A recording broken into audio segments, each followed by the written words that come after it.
আমরা যারা নিয়মিত বাইক চালাই, আমরা একটা সমস্যায় পড়ি। বাইকে আসলে তালা ঠিকমতো রাখতে পারি না।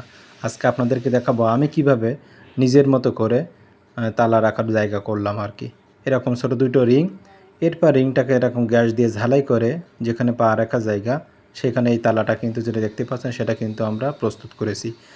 প্রথমে আমরা ২ টা পাইপের মাথা ২ টা রিং আকৃতির করে কেটে নিলাম। এরপর আরেকটা ডিস্ক লক যেটা আছে সেটা রাখার জন্য এরকম পাত ২ টাকে আমরা সুন্দর করে ৩ টে টুকরা করে ঝালাই করে নিলাম। এই তালাটাই রাখবো মূলত। আমরা সুন্দর করে গ্রিল্ডিং মেশিন দিয়ে আমরা সুন্দর করে পাত ২ টা সমান করে নিচ্ছি। এরপর এই যে ২ টা রিং বাঁধা দেখতে পাচ্ছেন, যে তালার ২ টা প্রান্ত গ্যাস দিয়ে ঝালাই করে আমরা কিন্তু এখানে এই যে দেখতে পাচ্ছেন লাগিয়ে নিছি। এখানে ২ টা তালা থাকবে, ২ টা পাইপের ছিদ্রের মধ্যে দিয়ে একটা তালা যাবে আর ওই পাশে আরেকটা ডিস্ক লক যাবে। এভাবে আমরা গ্যাস ঝালাই দিয়ে সুন্দর করে পা রাখার জায়গাতে মজবুতভাবে এঁটে দিলাম এবং যদিও সময় সাপেক্ষ ব্যাপার, তারপরে ভালোই মনে হয়েছে।